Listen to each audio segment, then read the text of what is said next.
পুরান ঢাকার আরমানিটোলায় দাঁড়িয়ে আছে বাংলাদেশের অন্যতম ঐতিহাসিক চার্চ আর্মেনিয়ান চার্চ।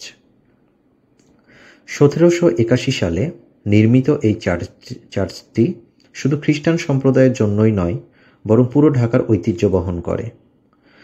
চার্চটির স্থাপত্য ইউরোপিয়ান স্টাইলের প্রভাব অনেক স্পষ্ট।